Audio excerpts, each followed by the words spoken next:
Custer is dead, yet the narrative does not conclude at the site of his demise.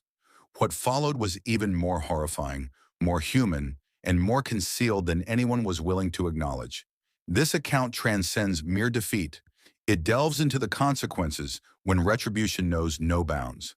Certain aspects were so appalling that they had to be concealed from the American populace.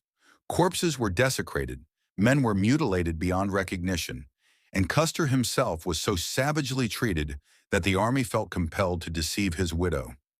This represents the unspoken reality of what transpired following Custer's final stand. For the triumphant Lakota and Cheyenne, it was only natural to commence by plundering their fallen adversaries. The American soldiers possessed various valuable items that now rightfully belonged to the victors, who would have acted similarly had the outcome of the battle been reversed. Weapons, jewelry, clothing, badges, and even horses left on the battlefield were now theirs for the taking. Lakota warrior Brave Bear witnessed the events unfold. He remarked, "There was much commotion and disputes over the horses and firearms that were seized. The Indians were telling one another, 'I have some tobacco, I have coffee, I have a fine gun.' For the warriors, the spoils were a deserved reward. However, this looting process showed little regard for the deceased. Nearly all of them were stripped of their garments and left to decay in the sun. Feet were severed to facilitate the theft of their boots. The Lakota and Cheyenne customarily took scalps from their vanquished foes, and this occasion was no exception. For hours following the battle, the hills presented a horrifying spectacle of warriors removing the scalps of the deceased as war trophies.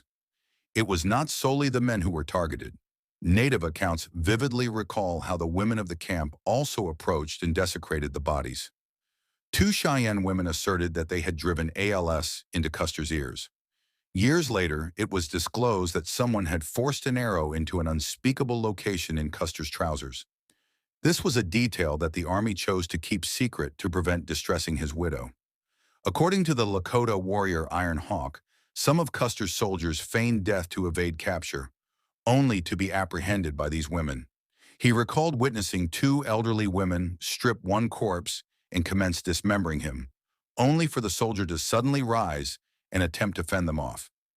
The soldier was swiftly killed, but Iron Hawk found the sight of a naked man trying to repel two elderly women to be quite humorous. One individual who allegedly did not find it amusing was Sitting Bull. He claimed that his visions had predicted a significant victory, but cautioned that if his warriors disturbed the dead, they would incur a curse. It remains uncertain whether Sitting Bull genuinely opposed the mutilation.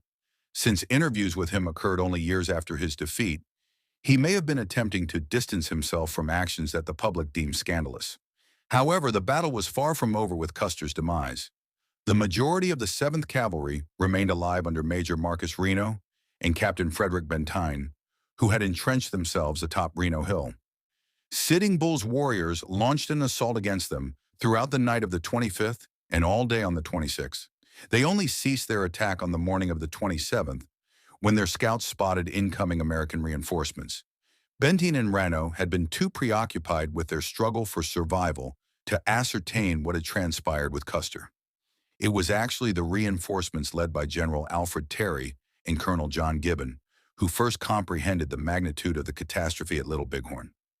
Gibbon's scouts were the first to encounter the bloodied garments of American officers in deserted camps not far from the battlefield. These had been plundered from the deceased but were abandoned when Sitting Bull retreated. The news of the grisly discovery had scarcely reached Gibbon and Terry when a second scout arrived with even more dire news. The scout reported that he had counted 197 dead bodies lying in the hills. The first question asked was about white men. "Yes, white men," the scout responded. At that moment, Terry and Gibbon realized that something had gone horribly wrong. They feared that the entire 7th Cavalry might have been annihilated, but their scouts soon located survivors from Bentyne and Reno on the nearby hills. Terry and Gibbon hurried to meet them. They discovered Bentyne and Reno, battered yet alive, with most of their men intact. Both men were unaware of Custer's calamity and had presumed he had deserted them in pursuit of glory. They were swiftly corrected. Bentyne and a portion of his men were sent to locate Custer. What they encountered was disastrous. The naked corpses of their comrades had begun to decompose after 2 days under the scorching Montana sun. They initially found the bodies of L Company, commanded by Custer's brother-in-law, Lieutenant James Calhoun. The bodies remained in the defensive formation they had assumed in their final moments at the summit of Calhoun Hill. Most of the other bodies did not exhibit such a formation. It was uncertain whether they had all been killed in a state of panic or if the Native Americans had subsequently moved the bodies. Another group of bodies was concentrated on what became known as Last Stand Hill. Private Jacob Adams was the first to discover the commanding officer of the 7th. He promptly called Captain Benteen, who rushed over to verify the identity. "By God," Benteen exclaimed, "that is him." George Custer's body was located near the summit of Last Stand Hill, 20 feet away from his brother Tom. Like the other men, he had been stripped of all his clothing except for his socks. General Custer had not been scalped, although Tom had. The body was discovered in an upright position, leaning against the corpses of 2 other soldiers, as if at rest. His facial expression resembled that of a man who had simply fallen asleep. Lieutenant James Bradley later noted that the remaining 200 bodies from Custer's command were strewn between the hills and the river, near Sitting Bull's abandoned camp. In a correspondence to a newspaper, Lieutenant Bradley conveyed to the public that the remains of the deceased had not been subjected to severe mistreatment. He reassured in his letter that there was minimal mutilation, and the injuries he observed seemed to result from the act of finishing off a wounded individual. Nothing more. Regrettably, he was not truthful. I have come across accounts stating that Lieutenant Bradley claimed the bodies were not significantly mutilated. Private Charles Wendolph, one of the soldiers who also accompanied Benteen to the battlefield, later remarked, "It was considerate of him to protect the feelings of the relatives, but the bodies were indeed severely mutilated. Some were so badly damaged that it was difficult to discuss. The majority of the corpses exhibited horrific damage. For instance, Isaiah Dorman, a Black Scout, was extensively mutilated, and the enemy had left a kettle filled with his own blood beside him as a form of insult. Most of the bodies had been scalped. Many had been pierced with arrows or had suffered blunt force trauma from axes or hammers post-mortem. The entire battlefield was a display of brutality. Custer did not escape this treatment either. Officially, the soldiers documented only his visible wounds. One bullet wound was located in his chest, just below the heart, and another in his left temple. Either of these could have proved fatal. Additionally, there was a knife wound in his thigh. The soldiers reached an agreement not to disclose the fact that an arrow had been inserted in a humiliating location in his trousers. Such a detail would only distress his widow and was kept confidential for many years. His brother Tom had suffered even more severe injuries. He had been scalped, his skull was crushed, and he had been disemboweled. Had it not been for the tattoo found on his arm, he would have been unidentifiable. Given that 2 days had passed since the battle, the bodies were already in a state of decomposition by the time they were discovered. The summer sun in Montana exacerbated the situation significantly. Colonel Gibbon acknowledged that the bodies had become quite offensive by the time he arrived at the scene. The sight and odor of the deceased left an indelible mark on those who witnessed it. Most individuals believe that all those on Custer's Hill were deceased by the time Benton arrived. However, this is not entirely accurate. Private Jacob Adams, who asserted that he was the first to locate Custer, also made another astonishing discovery on the same hill. As Adams and his fellow soldiers navigated through the devastation, they heard a distressed sound emanating from among the dead. A solitary survivor called out to them. This was a 14-year-old bay horse named Comanche, who belonged to one of Custer's officers whose body lay nearby. Comanche had sustained 7 separate wounds from bullets and arrows and had not had any water for days, yet he remained by his master's side. Adams and the soldiers hurried to assist him. After all, no man serves in the cavalry without a deep respect for its horses. Despite his injuries, Comanche managed to stand and rejoin the rest of the 7th Cavalry. Other surviving horses were also retrieved from the surrounding area, but Comanche's wounds and his solitary presence on Last Stand Hill garnered him special attention.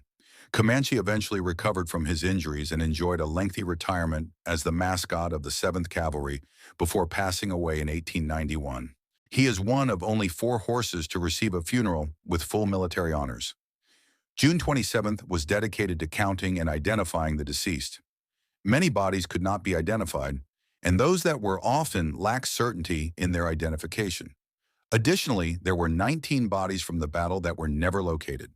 In the years following the battle, human remains continued to be discovered in the hills surrounding the battlefield, indicating that some men may have escaped the initial chaos at Last Stand Hill, only to be hunted down later. On the morning of June 28th, the soldiers commenced the burial of the dead. Ben's team counted 208 bodies to be interred that day, while Lieutenant Bradley noted 206. Whatever the actual figure, it was a hurried task. They were concerned that Sitting Bull or other hostile Native Americans might appear, so they could not afford the time to excavate 200 proper graves. Most of the deceased were interred together in hastily dug mass graves or in shallow graves at the locations where they fell. Some graves were marked with their names.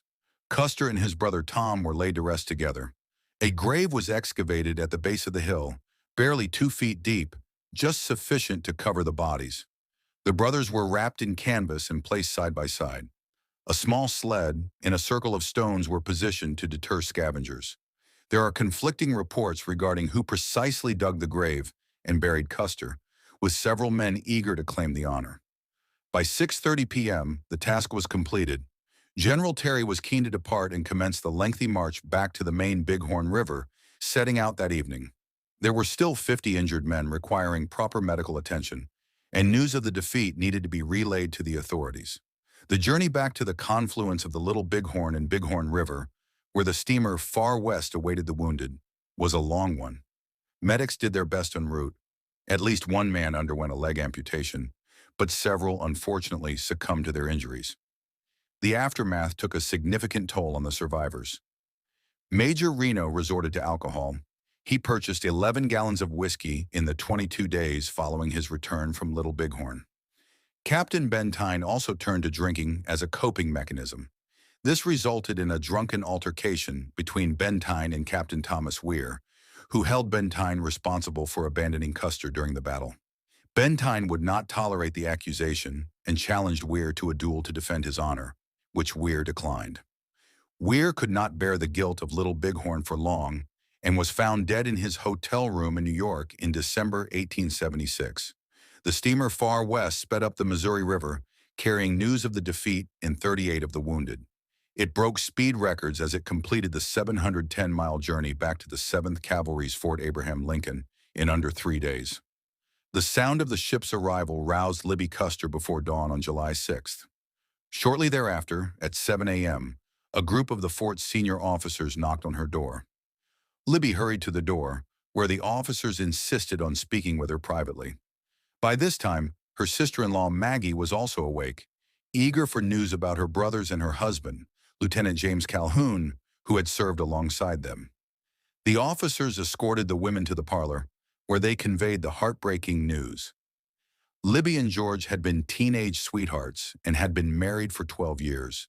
Their surviving love letters illustrate the depth of their affection for one another. His death was profoundly devastating for her. One of the officers, Lieutenant Gurley, recalled it as one of the most difficult tasks he had ever undertaken. Imagine the sorrow of those bereaved women, their sobs and their tears that offered no solace. To her credit, Libby Custer did not allow her grief to interfere with her responsibilities. She insisted on accompanying the officers to inform the other 26 women in the fort who had now become widows. The remainder of Libby Custer's life was shaped by her loss at Little Bighorn. She would defend her husband's legacy and hold Reno and Bentine accountable for the disaster until her passing in 1933. The news became public the following day. Washington received the telegram that morning, just 3 days after celebrating the nation's 100th birthday. The news of Custer's defeat was shocking. It dominated the newspapers for several days, and speculation ran rampant. Many began to search for someone to blame. Custer's recklessness, Bentine and Reno's shortcomings. The nation could only mourn the aftermath of one of the most significant defeats they would ever endure at the hands of the Native Americans.